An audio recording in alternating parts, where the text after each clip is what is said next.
Isang maulang hapon po sa ating lahat. Palagpakan nga po natin ang Panginoon. Yung malakas po para sa ating Panginoon. Hallelujah! Tayo pong lahat ay muling tumayo at atin pong muling babasahin ang salita ng ating Panginoon sa aklat po ng Psalm chapter 84 verses 1 up to 7 sa New International Version. How lovely is your dwelling place, Lord Almighty! My soul yearns and pants for the courts of the Lord. My heart and my flesh cry out for the living God. Even the sparrow has found a home, and the swallow a nest for himself, where she may have her young, a place near your altar, Lord Almighty, my King and my God. Blessed are those who dwell in your house. They are ever praising you. Blessed are those whose strength is in you, whose heart are set on pilgrimage. As they pass through the valley of Baca, they make it a place of springs.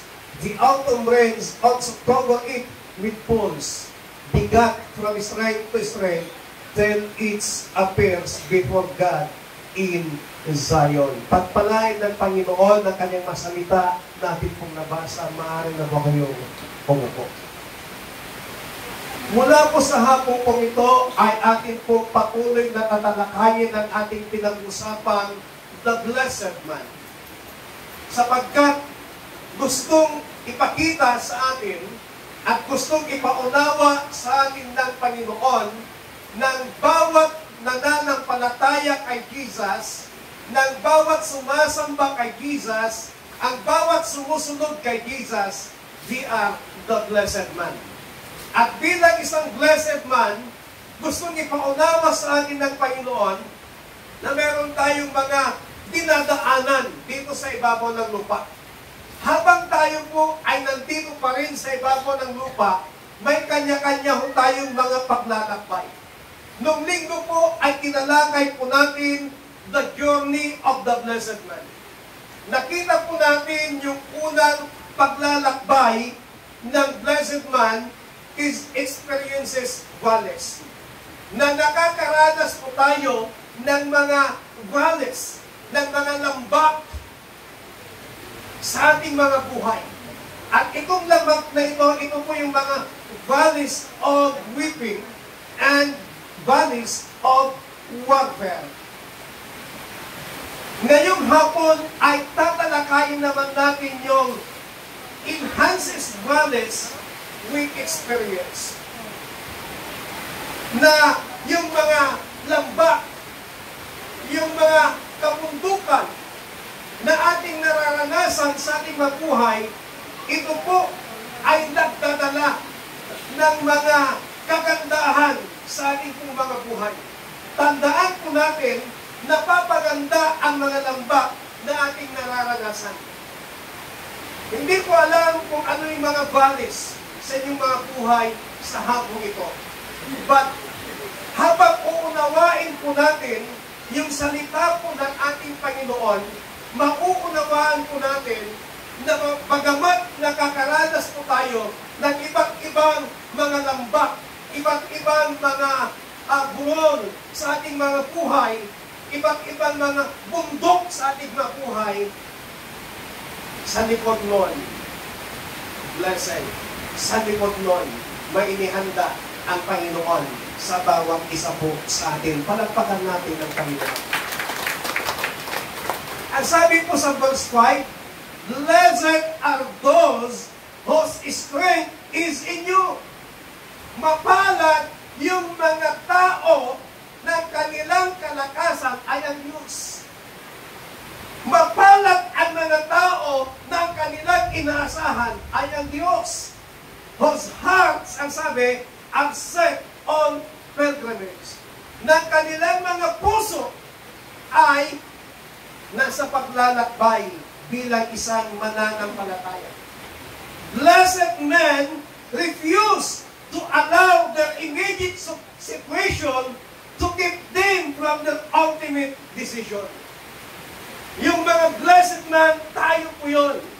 As long as you follow Jesus Christ, you are the blessed man. At bilang isang blessed man, huwag po nating hayaan na yung balis na nararanasan po natin ang siyang magdetermina ng ating destinasyon. Pero hayaan po natin na yung mga balis na ating nararanasan ay magbigay ng kapayapaan at magbigay ng mga pagpapala mula po sa ating Panginoon. Papaano natin mapapalakas, mai-enhance yung ating pong exchanges to the balance na ating nararanasan. Napakaganda po yung ating pong binasa. They make it to a place of spring. Bagamat may mga valleys, pero ang blessed man, hindi niya hinahayaan na mananatiling valley, but ginagawa niya ito na lugar na kung saan ay lugar ng bukal.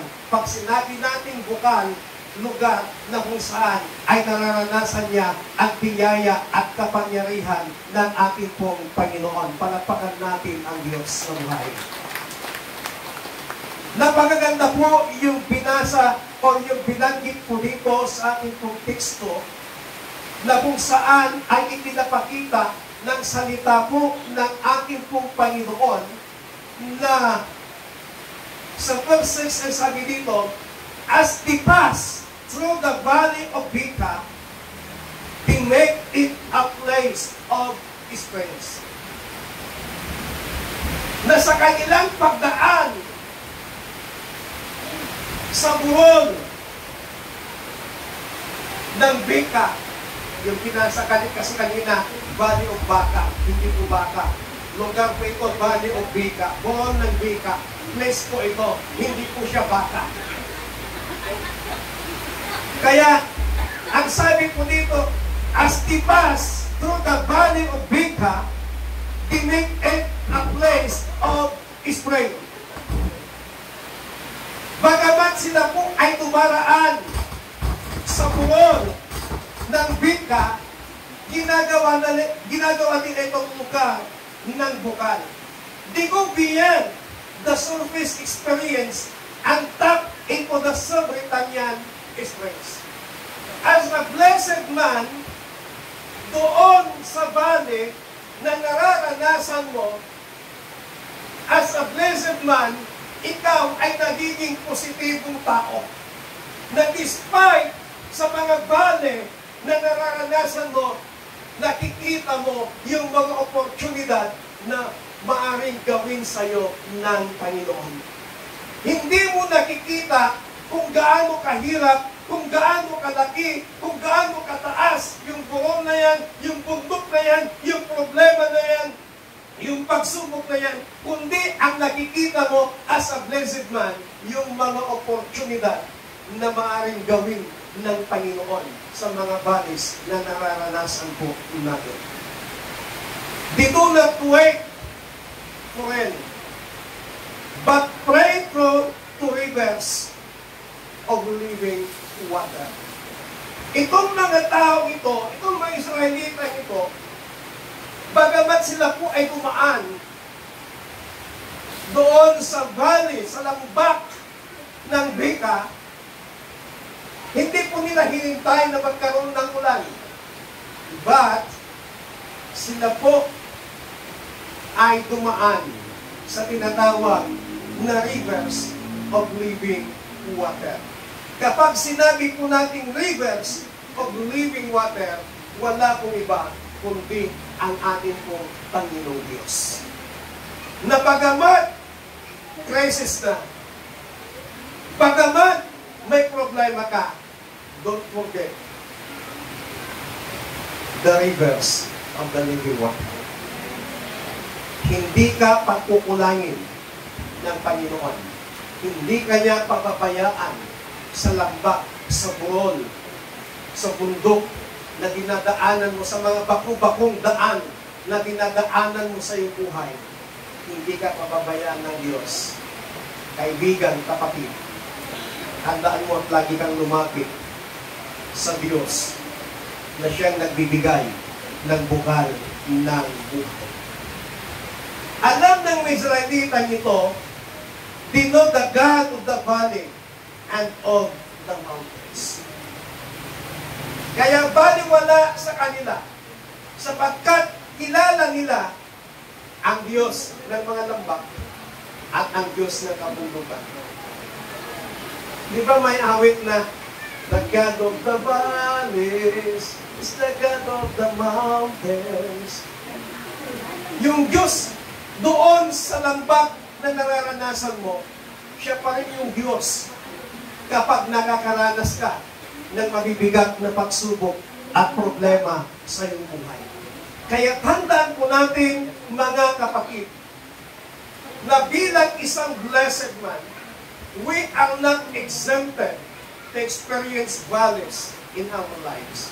But hayaan po natin na sa mga valleys na nararanasan po natin, sa mga pulol, sa mga bundok na nararanasan po natin, hayaan po natin na buksan ng Panginoon yung ating mga spiritual eyes upang makita yung mga oportunidad na nais gawin sa atin ng Panginoon. Ang problema kasi minsan sa atin, yung mata ho natin nakapokus doon sa mga valleys, nakapokus doon sa mga mountains, nakapokus doon sa mga pinagdadaanan po natin sa buhay.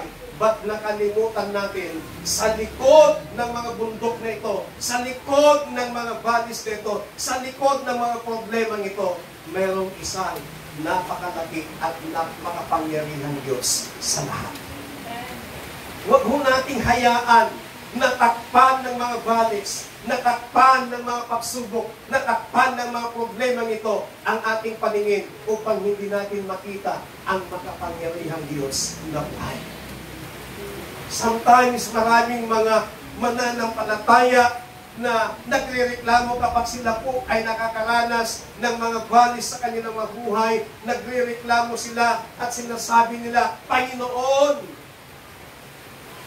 God, I have a big problem.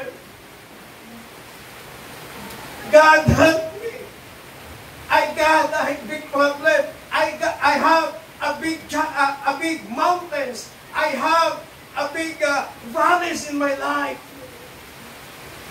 Imbes na yan yung mga salita, bibigkasin mo, dapat ang bibigkasin ng mga blessed man. Hey, problems, I have a big God. Amen? Amen? Sabihin po natin, hey, mountains, I have a big God. Sabihin mo sa problema mo, hey, problems, I have a big God. Kahit gaano pa kalaki ang problema mo, kapatid, tingnan mo yung mga possibilities na nais gawin sa iyo ng Panginoon na sa kabila ng mga bibigat na sitwasyon, sa kabila ng mabibigat na problema, there is God. Nais lamang ng Diyos na ituon natin yung ating paningin sa Kanya, hindi doon sa problema. Hindi doon sa mga pagsubok.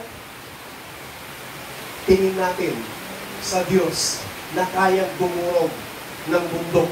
Ituon mo yung paningin sa Diyos na kayang dumurog ng malambak. Ituon mo ang iyong paningin sa Diyos na kayang mag-solve ng mga pagsubok at problema pinagdadaanan mo ngayon, kapatid.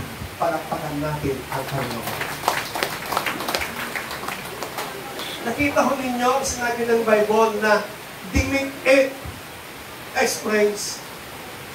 Nasa bulol sila.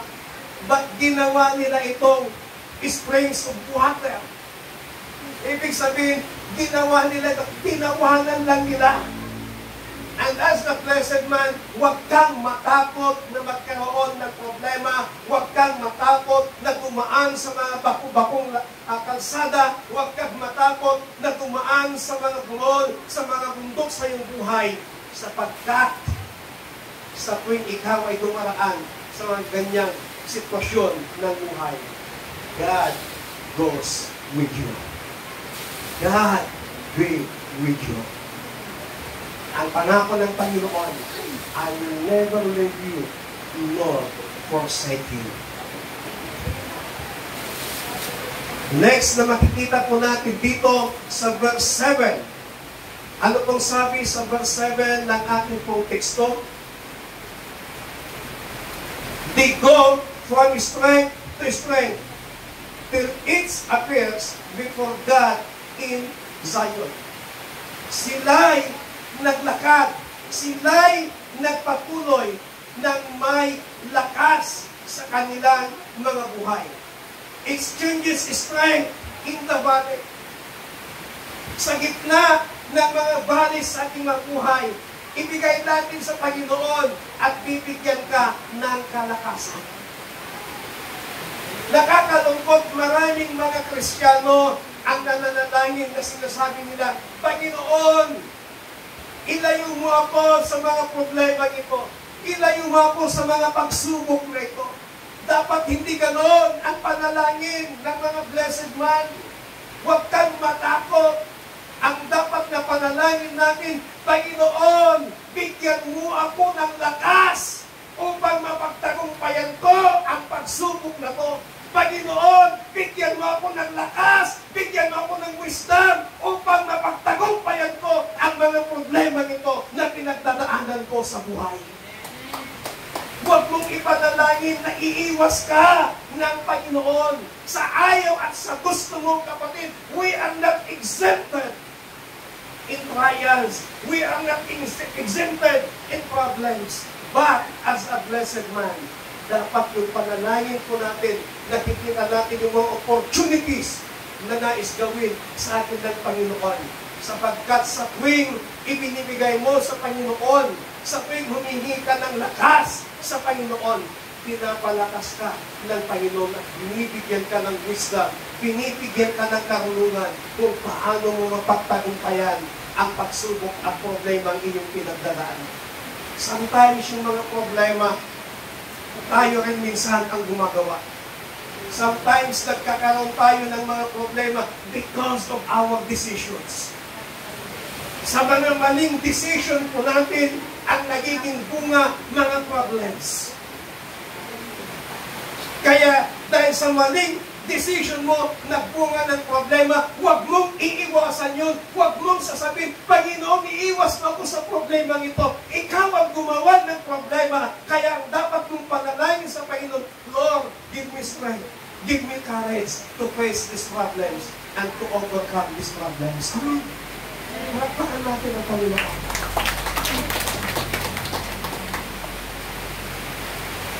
Kung magkikita po natin yung sinabi dito na strength in God, yung lakas sa Panginoon. Ang ibig sabihin po nito, yung lakas ng Panginoon, ito po ang tinatawag nating God's grace. Yung biyaya ng Panginoon. Power, tandaan po natin, power is available to failures. Sino pong may failure sa buhay? Kapag may failure ka sa buhay, available ang kapangyarihan ng Panginoon. Pero kung wala kang failure sa buhay, huwag mong asahan na mararanasan mo yung kapangyarihan ng Panginoon para iahon ka. Kasi hindi ka naman failure. Papaano ka iaahon ng Panginoon? Hindi ka naman failure. Pero dahil naranasan mong failure, iaahon ka ng Panginoon. Ang sabi po sa verse 8, hear my prayer, Lord God Almighty. Listen to me, God of Jacob. Pangalawa, na ibig sabihin ng strength in God, na nandito na tinalakay po dito is God's guidance. Yung gabay ng Panginoon. For the Lord God is a sun and shield. The Lord bestows favor and honor. No good things does He withhold from those whose walk is blameless. Kapag ikaw ay namumuhay sa gabay ng Panginoon. Ang sabi nito, no good things does He withhold from those whose walk is blameless.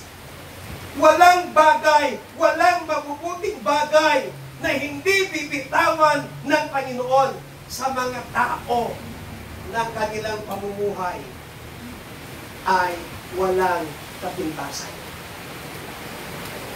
Lahat tayo may kapintasan. Ipapaano, pastor, na bibitawan ng Panginoon yung mga good things? Lahat naman tayo may kapintasan. Kapatid, since tinanggap mo si Jesus bilang Panginoon na tagapagligtas ng iyong buhay, itinuring kanyang righteous sa harapan ng Panginoon. Kaya dahil itinuring kang righteous ng Panginoon, at sa iyong patuloy na pagsamba, patuloy na paglilingkod sa Panginoon, kapatid, tandaan mo, ang mga mabubuting bagay, bibitawan ng Panginoon yon para maranasan ng bawat isa. Yan yung grace ni God. Amen? Kaya sa hapon pang ito, ano man yung pinagdadaanan mo, tandaan mo, bubuksan ng Panginoon yung kamay niya, andon hawak-hawak niya yung mga good things. Bibitawan ng Panginoon yung good things na yan. At ibibigay niya sa iyo. Ano yung good things na yan? Lahat ng mga mabubuting bagay ipaparanas sa iyo na Panginoon. Magugulat ka na lamang isang araw, may kakaiba kang karanasan. Naranasan mo yung kabutihan ng Panginoon. Maalala mo, binitawan ng Diyos yung good things para sa akin. Pangatlo, na ibig sabihin ng strength in God na tinutukoy po sa ating binasa, God's guardianship. Yung pagiging bantay ng Panginoon. Meron na tayong Diyos. Meron ka pang bantay. Hindi ka lamang ginagabayan ng Panginoon, kundi binabantayan ka pa niya. Ano pong sinabi ng Book of Psalms? You are the apple of mine eyes.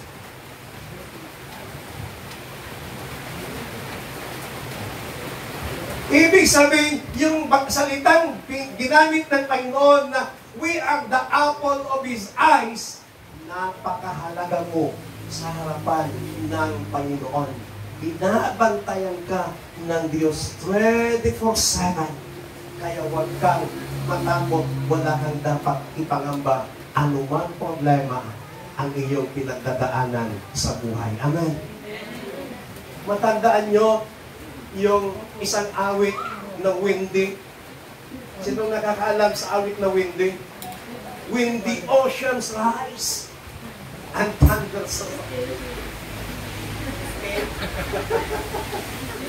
Ang sabi nila, windy daw, yung title na yun kasi, when the oceans rise and thunders arise. Duman man tayo sa mga mabibigat na problema, mabibigat na pagsubok. Kapatid, huwag kang matakot. Binabantayan ka ng ating pong Panginoon. Pang-apat na ibig sabihin ng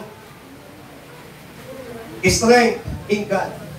Ito yung tinatawag nating God's gifts. Yung mga kaloob ng Panginoon. Lahat ng kaloob, mabubuting kaloob, mga perfect gifts, galing po yan sa Panginoon. Kaya walang bagay na masama na ibibigay sa iyo ng Panginoon. Ang lahat yon ay perfecto kaloob sa iyo ng Panginoon. Kaya sa hapong ito, mga kapatid, sa ating pong buhay, bilang isang mananampalataya, huwag kang matakot kapag may mga balis ng pinagdadaanan. Hayaan mo yung balis na yan, makita mo yung mga opportunities. yung kapangyarihan ng Panginoon. Tayo na po lahat ay tumulong. Marahil sa hapon po ito, meron kang fear sa iyong buhay. Meron kang malaking kinatatakutan sa iyong buhay na baka mangyari ito sa iyo. Hayaan mo na yung fear mo. Bigay mo sa Panginoon. Exchange mo sa Panginoon ng kalakasan. Exchange mo sa Panginoon ng pananampalataya. Exchange mo sa Panginoon ng kanyang biyaya upang yung fear na yan mapalitan ng lakas pananampalataya. Marahil ang fear mo na yan karamdaman. Marahil ang fear mo na yan ay pagsuko. Marahil ang fear mo na yan ay pagkalugi sa negosyo. Yan yung mga may tuturing mong valis sa iyong buhay. But we have to exchange it to God para magkaroon tayo ng lakas, magkaroon tayo ng pananampalataya sa Kanya, at makita natin yung mga positibo na maaaring gawin sa atin ng Panginoon despite sa ating mga valis na nararanasan. Hallelujah. Oh, we praise you, Jesus. Shall we sing, Jesus, I believe?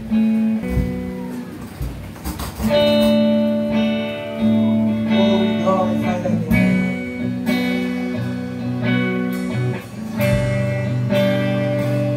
Come on, sabihin po natin, Jesus, I believe.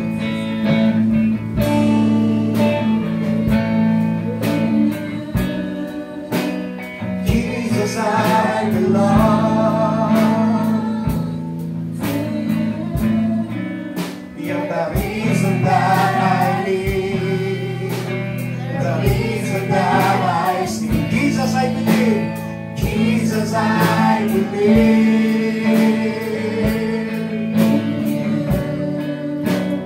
Jesus, I belong. You're the reason that I live, the reason that I Come on, declare it with your mouth that you are believed to Jesus. Whatever valleys, whatever fears na naranasan mo sa hapon ito, i-declare mo na ikaw ay naniniwala kay Jesus. Naniniwala sa kapangyarihan ng Panginoon. Hallelujah!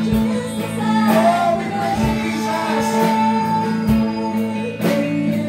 Oh, glory, glory! Jesus, I believe.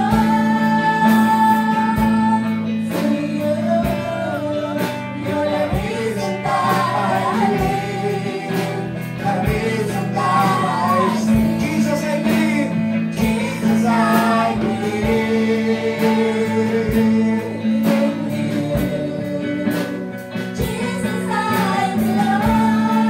Oh, Jesus.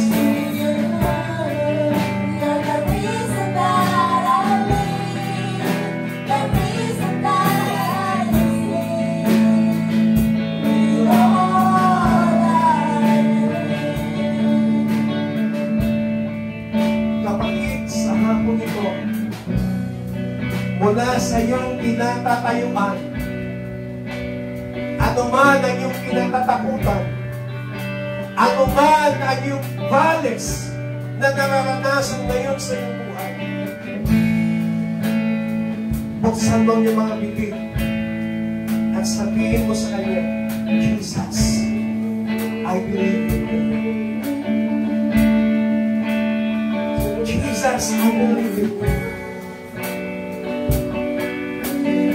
Sa pagdideklara ng iyong mga labi, ang katagang Jesus, I believe, nagkakaroon ka ng pananampalataya. Deklarasyon yan ng iyong pananampalataya na maaaring gawin sa iyo ng Panginoon. Hallelujah!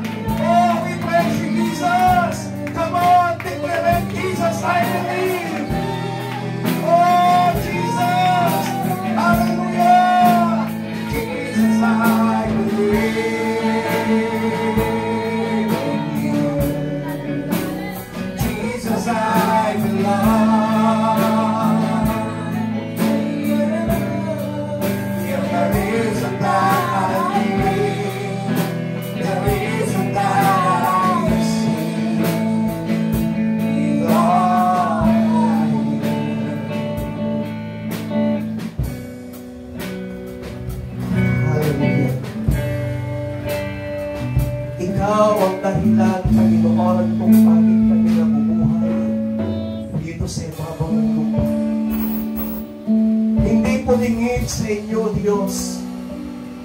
ang mga fear, ang mga valleys na nararanasan ng bawat isa. But Lord, buksan mo ang aming mga paningin na despite of our fears, despite of our valleys, despite of our mountains, makita namin yung mga possibilities. Makita namin gumagalaw ang iyong kapangyarihan. Makita namin ng Diyos naming pinaniniwalaan. Makita namin ng Diyos naming pinaglilingkuran ay kumikilos, gumagalaw sa mga valleys, sa mga fears na nararanasan ng bawang isa. Panginoon, sa hapon ko ito, we are not exempted to face trials, to face problems, to face valleys, mountains in our lives. But Lord, we need the strength. We need your guidance upang ma-overcome namin ang lahat ng mga ito, Panginoon. Tulungan mo bawat isa, anuman ang kanilang kinakaharap, anuman yung kanilang pinagdadaanan sa hapong ito, I declare it in the mighty name of Jesus na magiging matagumpay sila, Panginoon. Mapagtatagumpayan nila ang kanilang mga pinagdadaanan sa buhay. In the name of Jesus, magkakaroon sila ng kagalingan sa kanilang mga karamdaman, Panginoon. In the name of Jesus. Walang mahirap, walang imposible sa iyo, Panginoon. Kaya sa inyo kami naniniwala na nanampalataya, Panginoong Isus, na marami kang iguguhong, marami kang mga iguguhong, mga mountains, mga valleys, mga fears sa hapon ito, mga karamdaman sa hapon ito, in the name of Jesus, in the name of Jesus. And let the river of living water flow in our lives, flow in our midst, mula sa oras na ito. In Jesus Christ, mighty name we pray. Amen.